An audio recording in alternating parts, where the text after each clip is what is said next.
the Pacific Grove Chamber of Commerce annual membership luncheon. It happened March 6th in the ballroom at Spanish Bay. The staff of waiters and waitresses were busy at work getting ready for the annual membership luncheon from Pacific Grove Chamber of Commerce. And to hear Casey Lucius speak. It's going to be a great event, folks, and we're there to take it your way. We're the Monterey County Producers Club.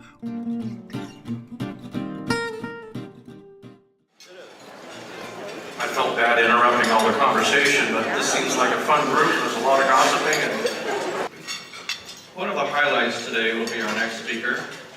She, being Casey Lucius, council member, will be discussing and defining the relationship between government and business.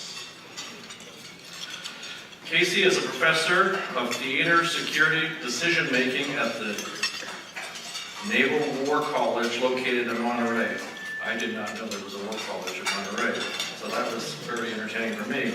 She earned her PhD in political science from the University of Hawaii and a Master's of Arts from the Naval Graduate School. Her studies focus on Vietnamese and Chinese political decision-making, the processes. Dr. Lucius also served in the United States Navy. We have something in common. For 7 years, including 3 years at the Pacific Fleet Headquarters. She lived and worked in Hanoi, Vietnam, where she served at the U.S. Embassy and taught classes at the Hanoi, University of International Studies. She's been a volunteer at the Pacific Grove ADA Compliance Board and a Traffic Safety Commission, or served. She also worked with the Pacific Grove Library Advisory Board, Natural Resource Commission, and is a board member of the Fort Ord Reuse Authority. Everybody knows that. She was elected to the Pacific Grove City Council in 2012. She is married to a retired Marine. Retired or tired? And they have a very smart and cute little 5-year-old. If I could ask Casey to come up to the stage, please. A warm welcome.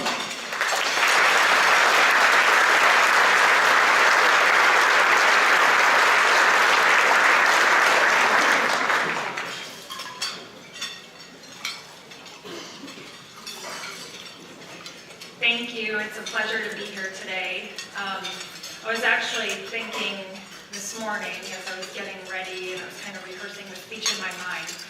I was thinking back to when I ran for city council. And, you start the campaign about a year early. So it was like, 3 years ago. And we had a 2-year-old. We were doing this campaign. And as if that wasn't enough, Bob and I decided, let's also remodel our house. And you know how those things go. I was getting very grouchy and frustrated because it was taking too long and it was costing too much. And Bob, who's very calm and reasonable, he said to me, Casey, this project can either be done quickly, it can be done cheaply, or it can be done right. But it can't be all three. So fast forward, Mo asks me to give this speech.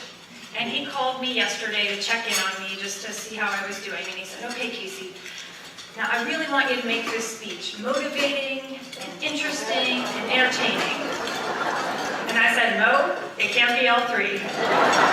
So I'm going to go for entertaining, and we'll see how that works out. So I want to talk about the relationship between business and government. And in preparation for this speech, I read the Oxford Handbook of Business and Government. And the first thing I should say is that it should not be called a handbook because it was 808 pages long. And then I realized this is not going to be very entertaining after all. So the first thing you may ask is, well, why does there need to be a relationship at all? Why can't government just leave businesses alone? Well, according to the smart people at Oxford, they say it's because business is a political actor. And again, I know what you might be thinking. You might be thinking, well, we don't want to be political actors. We just want to run our business. And probably in the 1970s and 80s, many politicians agreed with you that not only should you focus on running your business, but that politics had little to contribute to the understanding of business. And the theory was that economic success is best achieved by minimizing government intrusion into the economy. Then a second theory emerged. And that second theory suggested that the state, or the government, should determine the structure of markets and even determine the types of businesses that we should have. So even in Pacific Grove, the city council agrees on an approved list of businesses. So as a result, businesses are organized under policies and laws created by the government. And the reason government establishes these policies and laws is to protect the rights of shareholders and managers, consumers, and workers. And this theory claims that the government is a provider of economic activity and steers economic growth. So picture this, I'm reading the Oxford handbook and I'm taking notes. And so far everything that I've read and summarized to you seemed very upside down to me. So I was thinking, okay, so you all are political actors and we are the drivers of economic activity. Like that didn't seem quite right. But it also doesn't seem sufficient to say that government shouldn't be involved at all in the economy. So that's what led me to this question. So what is the best relationship between business and government? And I would argue that the role of government is to foster economic development and to create an environment in which businesses can succeed. And there are various ways to do this.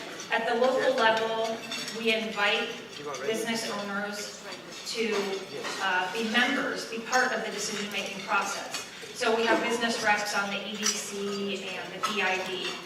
At the state and national level, there's tax incentives. Spending is another way that government supports businesses. So when you pay your taxes, not only are you paying for infrastructure and public services, but the hope is that that money gets recirculated into the economy through contracts to help local businesses. But in any case, there's no magic formula. There are ways that government can help business. But the government is always changing and always experimenting with policy. Government responds to crises and usually does so by developing more and more regulations. In many ways, government is reactive to a changing environment. But instead of being reactive, I would submit that government could better help businesses by being predictive. And to do this, we have to be aware of the trends. We have to be willing to rescind old policies and be innovative in developing new methods for economic development. So while the government is always changing, businesses change too. In the 1930s, the nature of business was considered to be an employment contract between entrepreneur and laborers. And then decades later, it was recognized that focusing solely on an employment relationship was short-sighted. And business instead involves the use of human and non-human resources and one's own time and capabilities.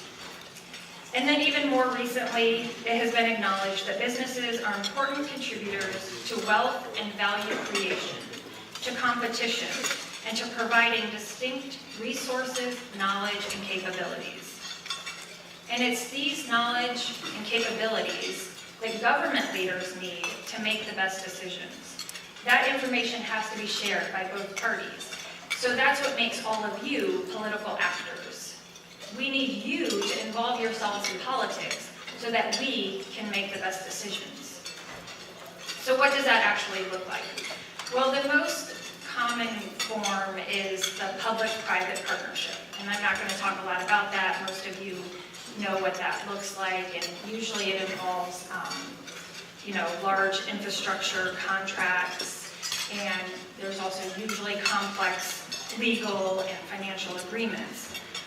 But a second way to facilitate this relationship between business and government, which I do want to talk about, is called corporate social responsibility. And what this means is that not only do we want you to be involved in politics, but it also means you have a commitment to society as well. And I really like this idea of corporate social responsibility, because in my mind, it presents a middle ground between too much state regulation on the one hand and kind of laissez-faire or anything goes on the other hand. Because government doesn't want an anything goes economic system, and business doesn't want too much cumbersome, strict regulation. So I think corporate social responsibility provides a third way, and I want to give you an example. When I was first elected to the city council, Mo invited me to lunch with some of the chamber members, and there was somebody at that lunch who was kind of giving me a hard time. And I don't want to, embarrass anyone or say who it was, but it was Ed Flatley. And he was telling me this story about how local residents and local businesses had taken it upon themselves to repave the basketball court at Caledonia Park. And he was really taking me to task by suggesting that the reason they had to do that was because the city, or the local government, had not fulfilled its responsibility to take care of public spaces. And he was making a very valid argument. But all I could think of while he was telling me this is that if the government repaved the basketball court at Caledonia Park, we would have to put out an RFP, we would have to get bids, we would have to get insurance, hire a contractor. It would cost twice as much and take twice as long, and there would be this complex legal and financial agreement. So I was very grateful that they repaved the basketball court.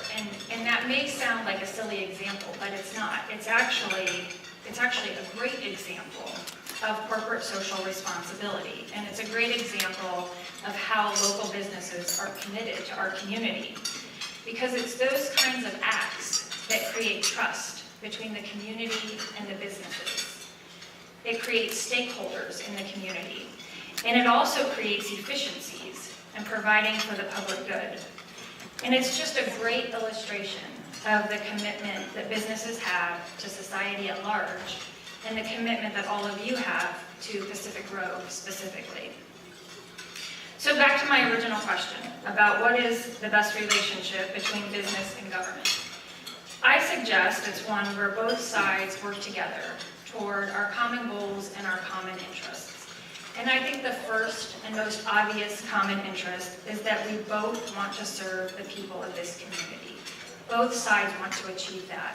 And the second common interest is the advancement of economic development. Again, both sides want to achieve that.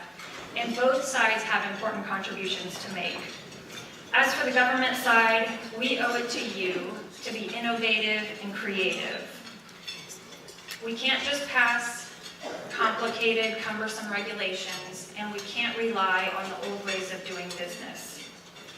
And for your part, the businesses need to share their knowledge, resources, and capabilities with decision makers and with the community. So I want to close by telling you a quick story that shows all of this from a different perspective. So as many of you know, I teach a course on national security decision making. And at the beginning of every quarter, I write on the board the list of members of the National Security Council. And they're the obvious members: the President, Vice President, Secretary of State, the National Security Advisor. But my students are always surprised to learn that the Secretary of Commerce, the U.S. Trade Representative, the Secretary of the Treasury, they are also on the National Security Council. And my students ask me why. What do they have to do with national security? And I explain to them that every decision made by government, every decision, whether it's a decision about the environment, about diplomacy, about terrorism, every decision impacts trade, commerce, and the economy. And that's true at the national level, and it's true at the local level. A healthy and stable government needs business. We need commerce and trade, but we also need the unique contributions of businesses, the knowledge and capabilities that only you can offer. So today is an important opportunity to say thank you all for your contributions, the contributions that you make to our community and to our society at large. Thank you.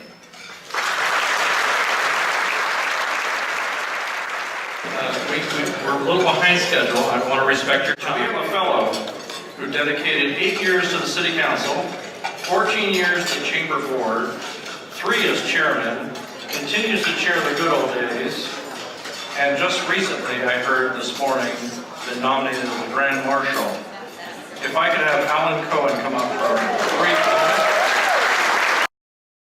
Thank you for your time and effort. This is for you. Now it's time to present our awards.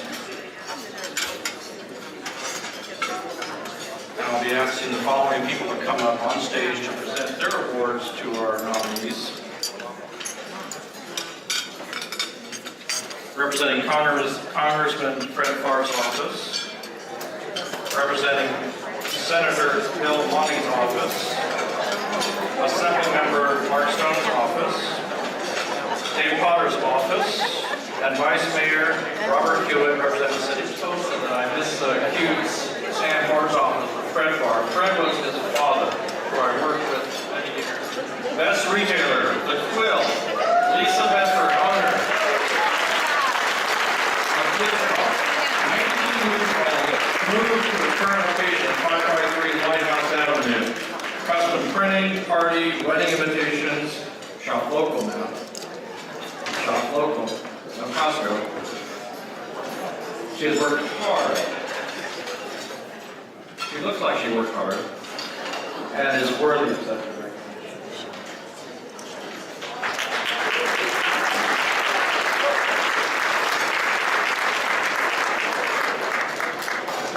I guess the thank you, that's all already been done, so.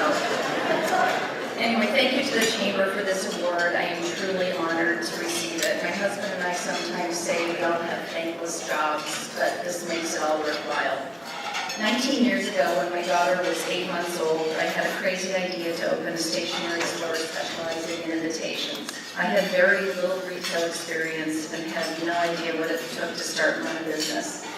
Had I known then what I know now, I probably wouldn't have done it, but I'm really glad I did. It has been more fulfilling and enriching than I could have imagined. I would not still be here 19 years later without the support from my husband, Bill,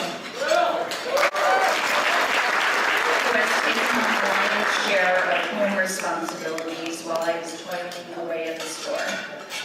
My other saving grace has been my staff. I've been fortunate enough to have some very long-term employees who have loved and cared for the store as if it was their own.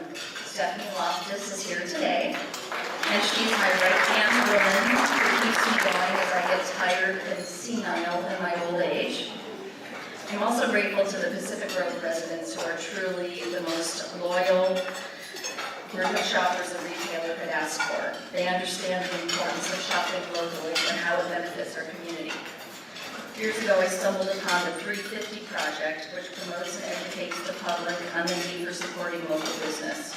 It encourages shoppers to spend at least $50 spread across 3 independent businesses. For every $100 spent in these businesses, $68 returns to the community. If you spend that same amount in a national chain, only $43 stays here. Spend it online, and none of it benefits our community. So keep shopping local, and thanks for the support. Very cool spot. Occupancy and revenues have increased 30%. 30% since remodeling and joining the Best Western brand. Please welcome.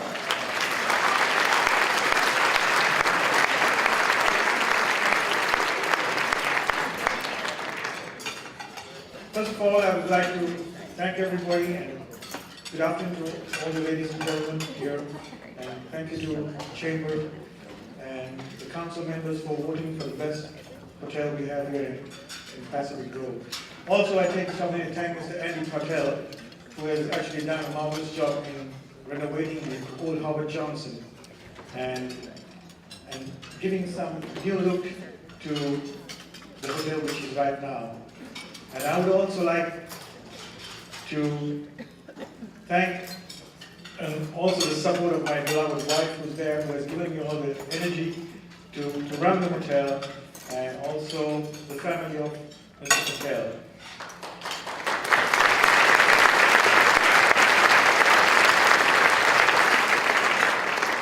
It's been such a small world when I came to Pacific Grove last year to learn that Mr. Mo Amar was also in the same hotel I worked 10 years in the Hyatt Regency Dubai, which he opened in 1980. It's been such a small world. So, and I would also like to thank one of my guests who are here from the hotel who has been very patronizing, Mr. Chris and Mr. Thomas, who's been our regular guest for almost 5 years coming to Pebble Beach, and my long-term guest. 37 years in the hospitality industry is my passion, and I can't choose another location like Pacific Grove. It's a great location, which everybody tells us, and we always like to promote Pacific Grove. And all my guests who come to me says, you must be the luckiest person living in this place. It's so lovely. And we are so glad to hear them. And also we like to keep up to our consistent standard of the hotel. And Mr. Patel is always by my side and very supportive. I also like to thank my 2 daughters who drove all the way from Orange County to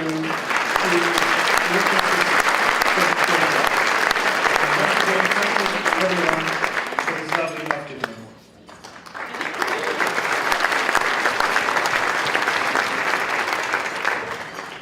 Thank you.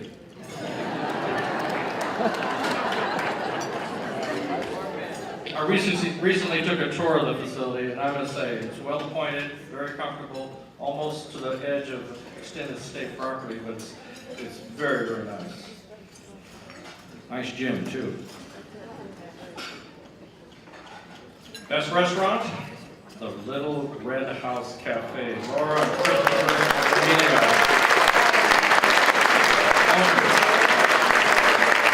Together they operate the cafe and handle day-to-day activities. Located in a converted house dating back to 1890.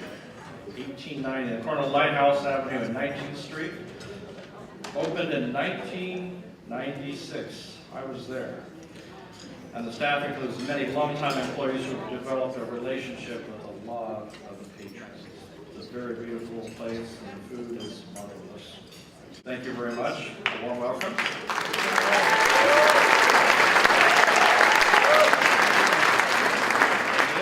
Very much. Laura and I would like to thank the City of Pacific Grove, City Council, Chamber of Commerce. Our staff, who is more like family, and they work so hard to maintain our mission, which is to create a wonderful atmosphere for all of our guests and to make them feel like they are welcoming them into our home. We thank you all so much. Thank you very much.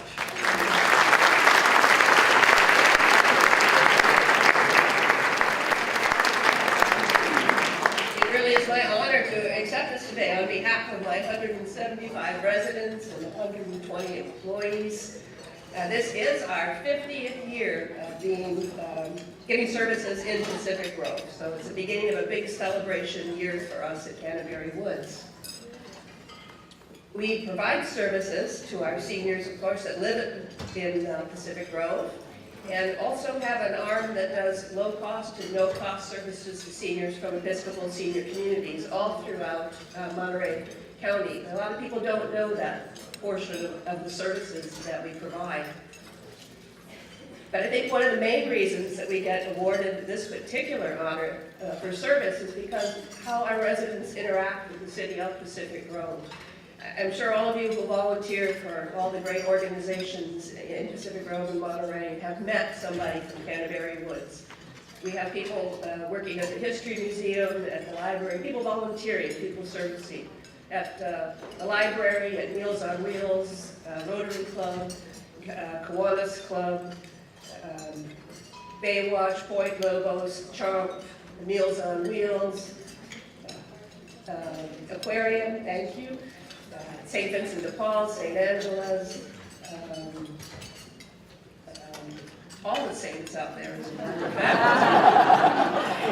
and my staff are all saints, and the residents are just terrific volunteers in serving this great city of Pacific Grove. So it's really an honor to accept this award for service in our 50th year. Thank you very, very much.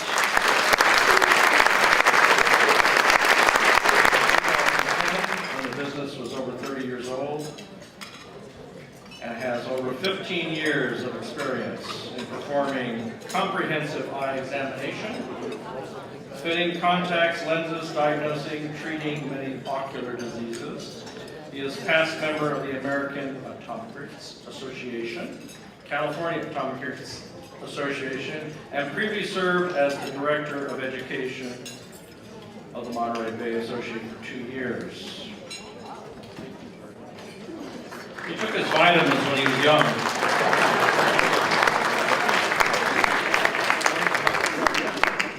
Well, first off, I need to tell everybody that I'm 6'10", so I am going to apologize. I'm going to apologize for Rabobank because I know I'm blocking their banner back behind me. And I also understand that we're running a little bit behind, so now's the time to leave, please, if you need to, and turn on your cell phones and check those messages. But first and foremost, I would like to thank the Pacific Grove Chamber of Commerce for selecting me for this award. It is an honor, and I am truly grateful for the opportunity to stand here as a representative of many of the business owners of Pacific Grove. As many of you may not be aware, the Nunzig family has a long history here. My grandfather moved to Pacific Grove in 1926, and along with his 2 brothers, grew up here, attended grammar school and high school here, and lived out his adolescent and young adult life here. After marrying my grandmother, he moved around quite a bit, eventually settling in San Jose, but my grandpa's heart never left Pacific Grove. He always longed to return to live his remaining days here, and there was just something undeniable about this place that he couldn't leave. Although he never did, or he never was able to fulfill his dream to come back, he was proud to hear that I had purchased a practice and would represent the Nunzig family once again in Pacific Grove.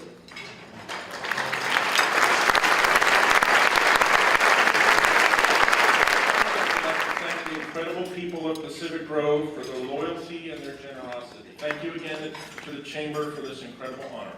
Thank you.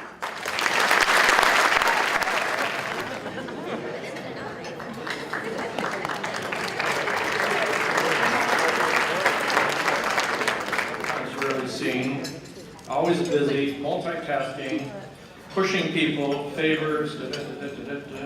Mo Amar, President of the Chamber, right over here.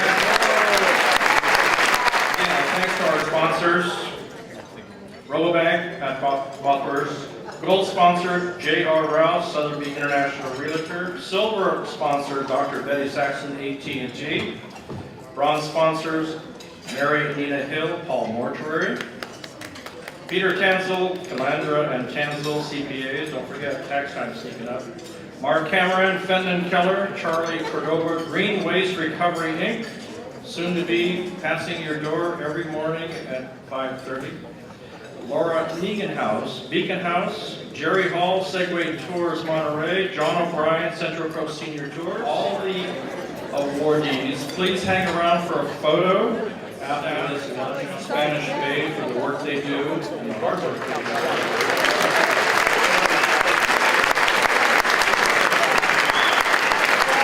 Thank you very much.